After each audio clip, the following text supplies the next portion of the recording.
Okay, so now it's recording. Okay, we don't have a video or anything like that, so we're just going to get right into it. But welcome, everybody.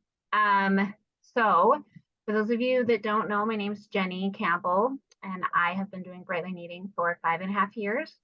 And I am super lucky because my husband and my daughter are also in the Bright Line Eating train, I guess I'd say. And so today I just wanted to kind of interview them and have them tell you their unique Bright Line Eating stories. So they do have some unique stories because Hanna is a young person. She's only 22 and she's been doing Bright Line Eating. Honestly, you've probably been trying it off and on the whole time I've been doing it, but really the last, I don't know, 6 months or so, you've really been 100% in. And then Brock, the same thing. Brock has the perspective, of a man. We don't hear a lot of those perspectives, but we need to. Brock and I are blending in with my third background. But anyway, and just like the perspective of like having a family doing Bright Line Eating. Remember, those of you coming in, to go ahead and mute yourselves, because I am hearing somebody in the background that's not muted. And okay.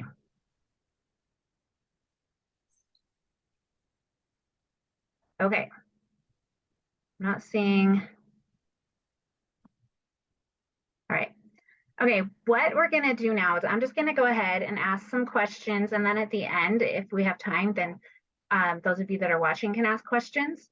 During that time, I might have you put your questions in the chat or maybe just unmute yourself, but we'll get to that. So here we go. First of all, for Brock and Hanna, I'm going to start with Brock. And if you just want to share sort of your story, your background with what brought you to Bright Line Eating, tell us about yourself, anything you want us to know. I'm not screwing up a little. And it's unmuted. You're good. Everyone, just to start off, I didn't know I agreed to do this. So He was it kind seems of like cold. I'm not interested. I might not be.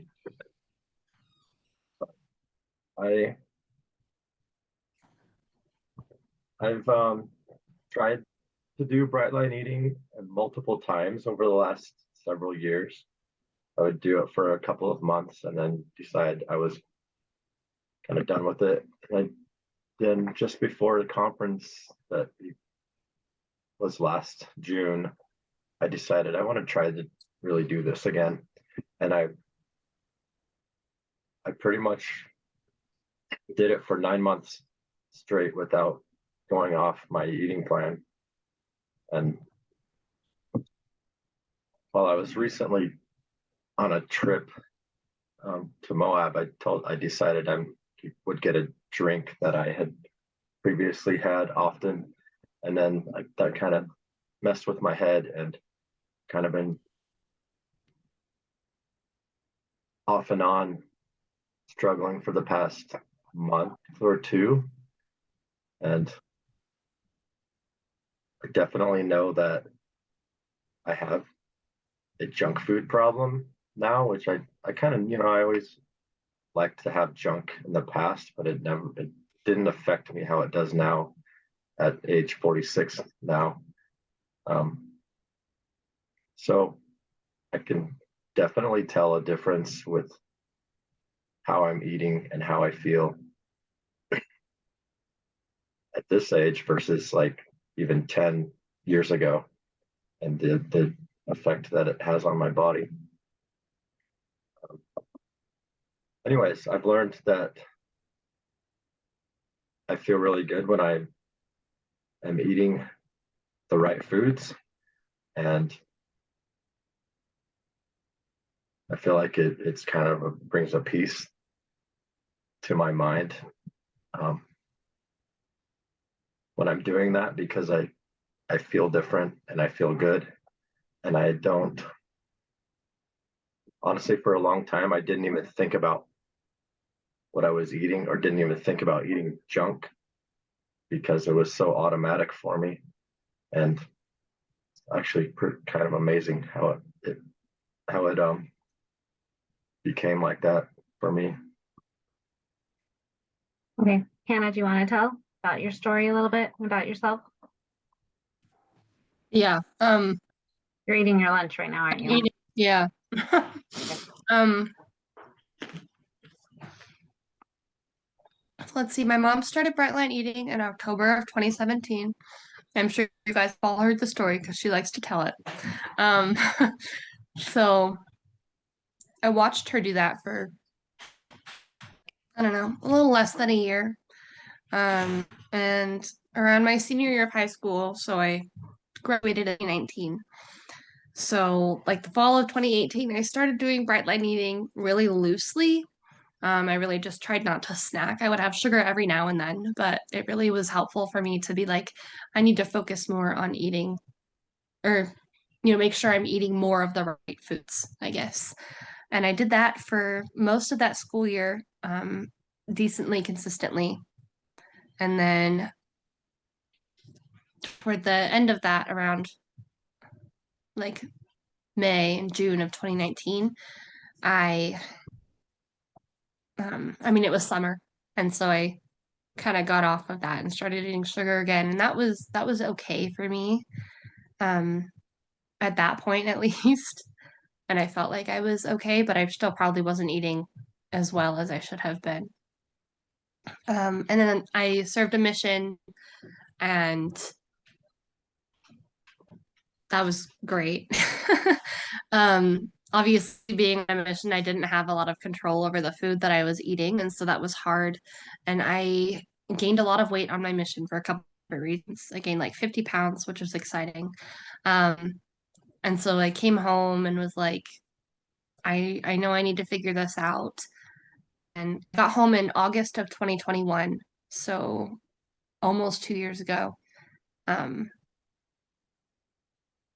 yeah, almost 2 years ago. And since then, I've done bright light eating off and on, mostly off until like January. I don't know what happened, but everything just kind of clicked. And it's been really good. I mostly bright. I think there have been I think 2 days since I started that I have not been totally bright, but that's okay. Yeah, and And Brock, you lost about 50 pounds that you've been maintaining. And Hannah, how much have you lost? Hannah's still I on the weight. lost, I think I've lost about 30 pounds since being home. And since starting Bright Line Eating Yeah. officially Yeah. this January. Since Yeah. January, I have it in my phone somewhere. I think it's been like 15 or 20 pounds since January. So I just want to say that one of the first things that I noticed in myself with Bright Line Eating is just that I became really happy. Like this happiness that I have never even knew was possible before. And I've seen that in Hannah, especially over the last several months. And with Brock, it's been fun too to just see the transition in him as he's been taking care of himself like that. So like Brock said, and Hannah, they were both kind of doing it on and off for a while. And just within the last year, they both just went all in, until very recently with Brock, struggling a little bit like most of us do after a while. But last summer I had surgery and Brock took really good care of me and he made all of my meals and he was just eating what I was eating. And then our entire family that was like, that's what you're going to eat. If you don't want it, then you're going to find something different. And so that's pretty much what we do. All of our meals in our home are bright, especially dinner. And we do have currently 3 other people living in our home that are not bright line eaters. And to tell you the honest truth, sometimes I don't even know what they eat. I mean, I wish I did, but like we're like, this is what we're eating. And if you don't want it, you find something else. And they do. But we used to have a lot more NMF in our home and we don't even have a lot of that anymore. Would you agree, Hannah and Brock? Hannah, are you paying attention? Do you even know what I said? That we used to have more NMF. You said NMF, and I have She has a my friend. boyfriend in here, Did and you explain he it? said, "What's NMF?" And I said, "It's not my food." I was listening. It's sugar and flour. Okay, so I'm going to be asking you guys a couple of questions now. Okay, so both of you are going to have these same questions, and then some are just specific for Brock and some are specific for Hannah.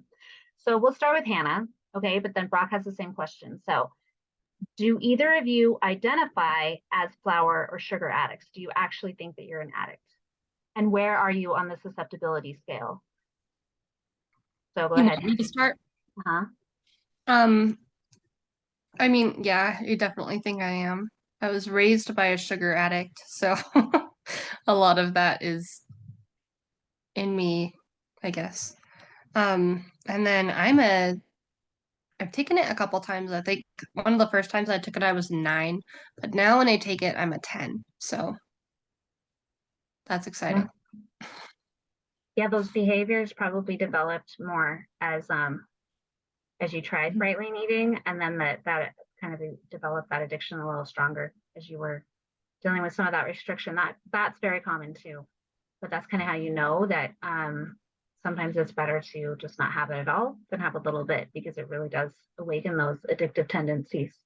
Okay, Brock, what about you? Well, I never used to think about it. I didn't feel that it was an issue before, but in the past, I would very easily go grab a bag of chips or a box of cookies, and I could just eat it all, and it didn't do anything to me because I was so active doing things all the time, physically, that it just didn't affect me how it would now.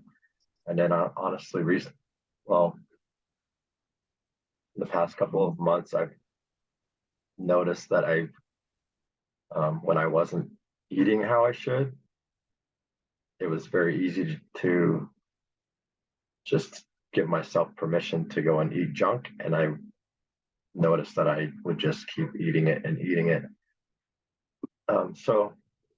And I love sugar more than flour, probably. But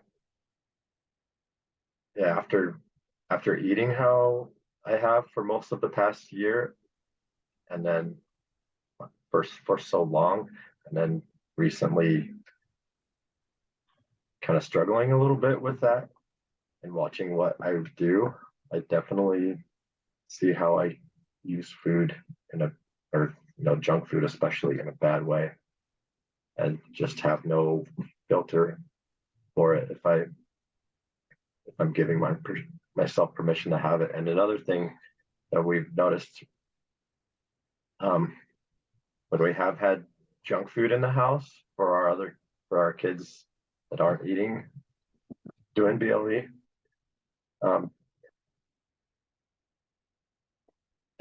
it's really amazing to me that we can have a box of cookies half eaten sit in the cupboard for a month's time, when if I was eating that in the past, it wouldn't last 2 days in the house. So it's kind of weird for me to see my kids be able to do that Yeah, to last so long.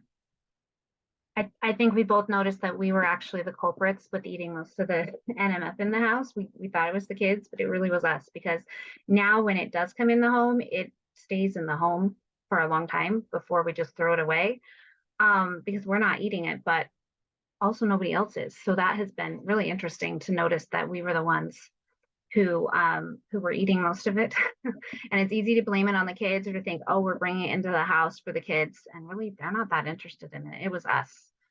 What are you on the susceptibility scale? Do you remember? You took it a long I time think ago. when I first took it, I was 3 or 4. 5 or 6, And you haven't done it but recently. I haven't looked at it Yeah, for years, probably. I bet you'd be higher.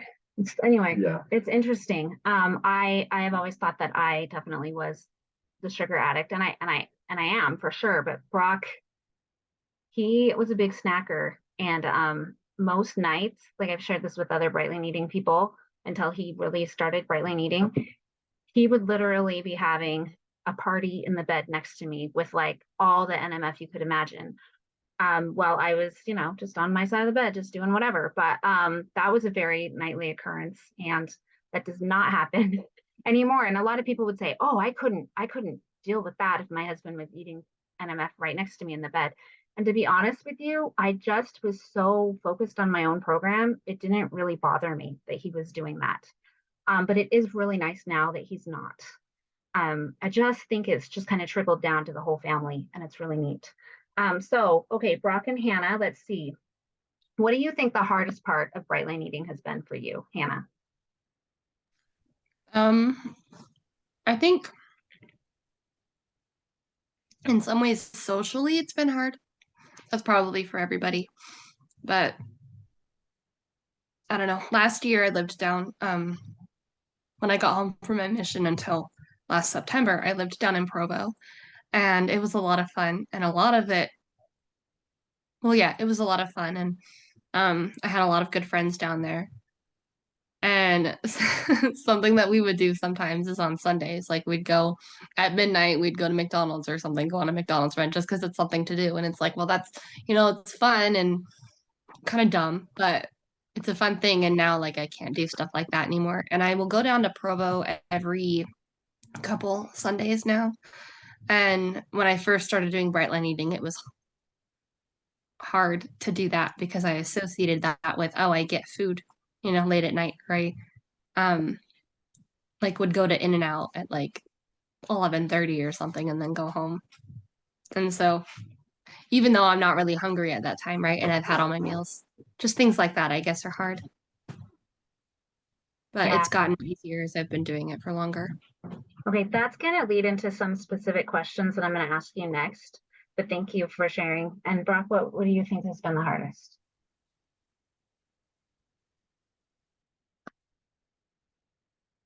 Well, what was probably really hard for me is um,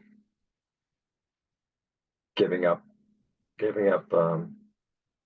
desserts, really, especially on Sundays, because I like to do a Sunday dessert with the family.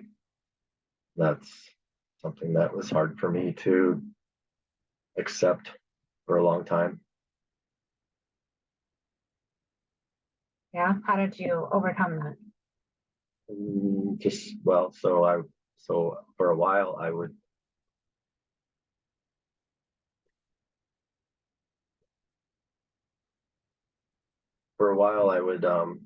have that treat on Sundays. I decided I could just do it. I would just do it on Sundays, and then obviously, I think most people with experience knows that that can't work because you give yourself permission to have it other times throughout the week. And also, I could tell that it didn't, like, it would sometimes I would feel a little bit sick from it after it not being in my body for a period of time and then bring it back. I noticed I would feel a little bit sick. So it's kind of just understanding what it's really doing to my body and how it makes me feel. It was easier to tell myself I didn't need it after that. Yeah. For me, it was really hard to give up the NMF. I mean, I cried like crocodile tears for a good year or more, to be honest. But I just knew that it wasn't a true friend to me. So yeah, that was really hard for me too. But Hannah, I wanted to go back to you because of what you mentioned. So you are at I think any stage of life we could say would be we could find difficulties with bright line eating. Just unique things. I know that for moms, it's really hard because you're managing, your family dynamics and taking care of the family. For grandmothers, it's really hard because you're just used to serving your family with food and you equate food with love. But in your stage of life, just like you said, food is a very social thing, which it is for, I think, a lot of stages of life, but especially for yours, just those experiences that you mentioned for sure. But how have you overcame that? How have you managed that? And also when it comes to dating. So because food is a big part of dating, and right now you are dating somebody and he doesn't have to say anything, but I know he's sitting right there with you. And if he wanted to say how he feels about you doing this, that would be fine too. You know, like how did you stand up for yourself and advocate for yourself? Because I'll tell you the truth, I know a lot of people in your phase of life that are trying to do bright line eating, and they can't. One of the ways where they fall is when they do start dating somebody and they don't want to feel weird or explain themselves to that person, and so they just eat, you know, whatever. Oh, thank you. Thanks for that, Wendy. Okay, go ahead, Hannah. Um, you said a lot. I'm trying to think. Um, yeah, so socially it's been hard, but I don't even think it's because other people have been like, "What? You're not gonna eat this brownie or you're not gonna do this or something." It's been like me getting in my head and thinking, "Oh, well, you know, Riley's eating this and Emma's eating this and everyone else is eating this. Like, why can't I have any? You know, or like everyone else can have this and not have a problem and I have a problem." And it's been stuff like that, but I've also noticed people don't really care if I don't have something. They're not going to be like, "Hannah, why didn't you eat something?" And if they do, and I tell them, "Oh, I'm just not eating sugar," or whatever, you know, I say to them, um, they usually just like, "Oh, okay, good for you. I couldn't do that." Like, which is funny and a whole other thing, but that's generally what people say. And I also think what Dad was saying was super true. Like, there's always some excuse you can find to have sugar. Like, last week was Mother's Day, and I went with my boyfriend's family for Mother's Day, and they had a bunch of desserts. And I was like, I'm not going to eat any. And the week before that was his mom's birthday, and I also didn't eat it. And then there was a wedding before that. Lots of things, lots of reasons that, you know, I could use to justify having sugar. But it's like Dad said, right? If I'm just gonna say, "Oh, I'll do this once a week or I'll do this once a month," like how do I really regulate that? Is it like today I have a cheat day or I have a cheat like this one thing or something? And it's not helpful because the point of bright light eating is to get it so that you don't have all this food chatter, right? So that you're not just thinking about, "Oh, that over there looks really good. I think I want to eat that," or so that you're not craving whatever it is all the time. And with dating, a lot of dating is like, "Oh, let's go out for ice cream or let's do this." You know, a lot of it is around food, which can be fine. It can be okay. Um, I don't know. With the guy that I'm dating right now, he I was very blunt. I think that one of the first things he said when he was like, "Oh, do you want to go get dinner?" I was like, "Yeah, but I'm like very picky about what I'm eating. Like I'm not eating sugar and I'm not eating flour. I know that's weird, but just so you know, this is what I'm doing." And he was like, "Okay, that's fine." And he's been really good about it, really um respectful and helpful and hasn't made me feel like or you know, has always been careful about that there's like my food, things that I can eat around when we go to family dinners and stuff like that. Something else though, he his parents will make like sweet potatoes or whatever regular or you know regular potatoes or something and have them at dinner. And I'm on a weight loss, right? Not maintenance, and so I don't have a grain at dinner right now. But when I'm over there, I have eaten that before, and I still have I don't know, maybe some people disagree, but I still have counted that as bright because it is bright compliant food. And I don't want to sit there and stress about, well, I wasn't supposed to have a grain this meal or whatever, because, you know, as far as I had control over, I was eating bright. And it's either I eat that or I don't eat enough and then have a second dinner in 3 hours and then I'm stressed about that or something. I don't know how much sense that makes, but yeah. That makes a lot of sense. I think we all have situations like that on our journeys. But I love everything that you said because the biggest thing that I took away from that is that you've advocated for yourself. You know that this is how you want to eat, and Mhm. you let people know that. And then I love how you said people don't care. They don't care if I'm eating it or not. And it's interesting that you say that because I have I I I've always felt like that wasn't true. Because I think that that was just a lie that I was believing. But I I do think you're right. I do think most of the time people do not care what you eat.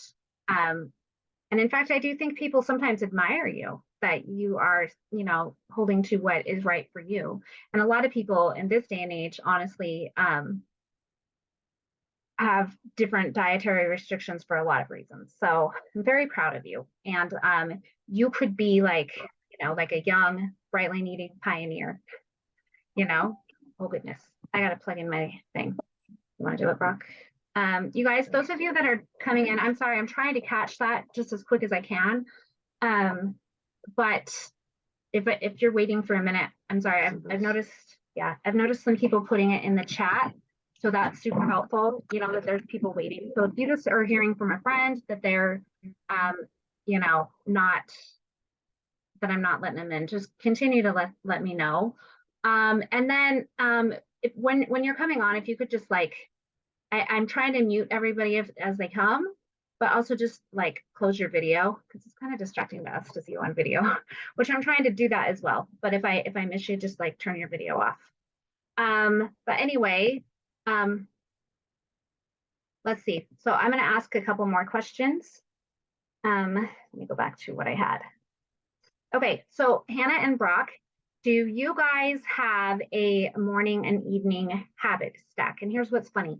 They got these questions ahead of time. They didn't know what this was, so I had to explain it. But now that you know, Hanna, do you have a morning and evening habit stack?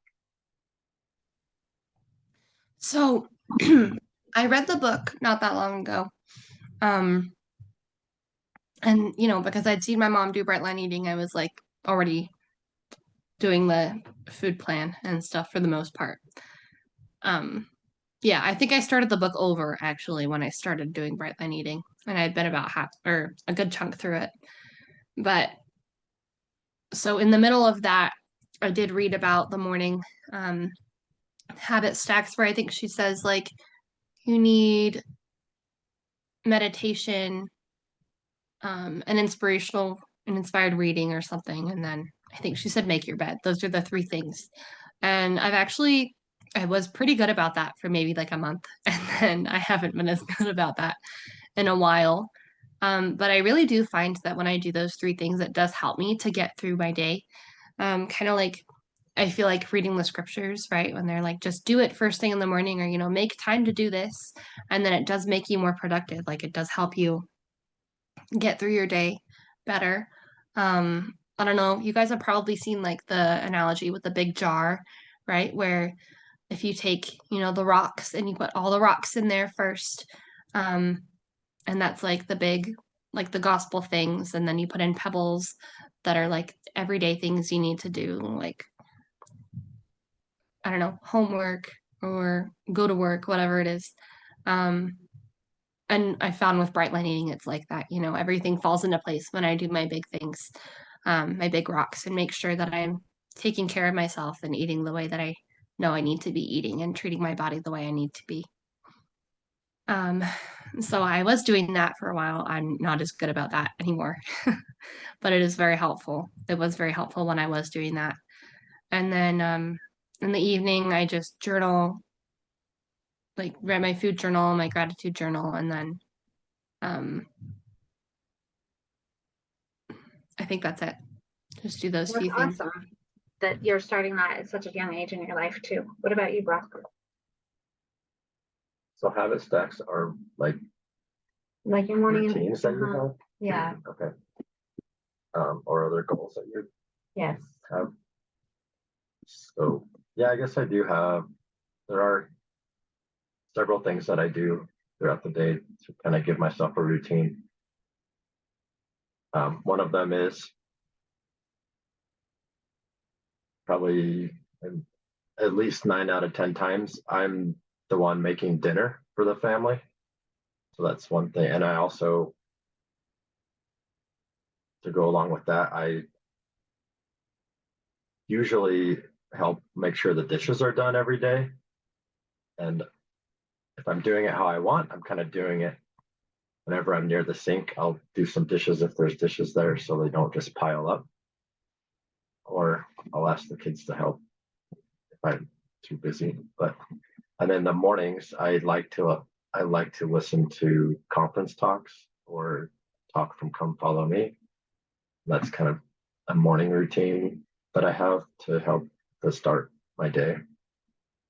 So kind of without really knowing what the habits text was, I do have definitely have some.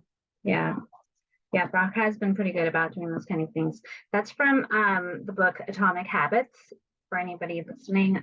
Not these guys don't even know what that is, but it's a good book about, and Susan Pierce Thompson talks about it, how just we get into these habits and then we basically give ourselves these cues. Like Brock was saying, after when I walk by the sink, if there's dishes, I'm gonna wash them. It's just because he has that cue internalized in him that this is what he does next. And like when he wakes up, he listens to a conference talk. So these kind of things help us stay bright, but they also help us just, accomplish our goals just as people. So yes, I know the meeting's going to end soon. Thanks, Wendy. So let's see. What else was I going to say? Just real quickly, other than me, do either of you have anybody in your life that is support, well, and each other? But do you have any other Bright Line Eating support in your life? Hanna?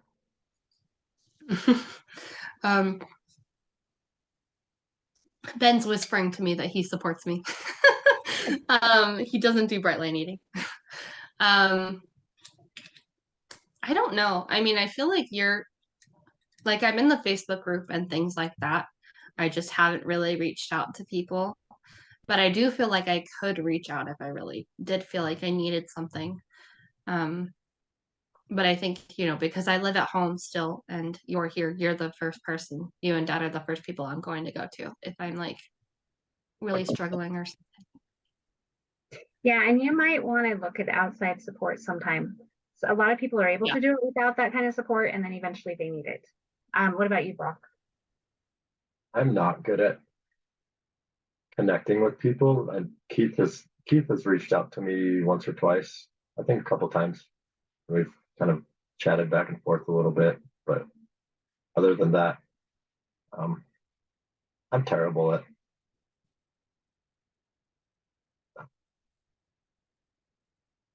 communicating with people about most things because I just don't give time to it and don't feel like I need it, even though I know it can be a good thing. But I also have Jenny that I'm living it with, so that makes it easier, definitely. But I'm open to being more available to others for support and to receive support too. But haven't really gone after it. Okay, I'm gonna wrap this up, but I'm gonna turn it. How much time do we have? I don't see that clock. Probably like 4 minutes. Okay, I'm going 4 minutes and 30 seconds. Okay. Oh, you see it. Okay. Well, I'm just gonna answer a question myself that a lot of people have asked me, and then I'll leave it up to the group to ask questions. Just if you have a question, just unmute yourself and you can go ahead. I think that'll be the easiest way for me to catch you. But I just wanted to say that a big question that people ask me a lot is, how did I get my husband to do it? How did I get my family to do this? I didn't.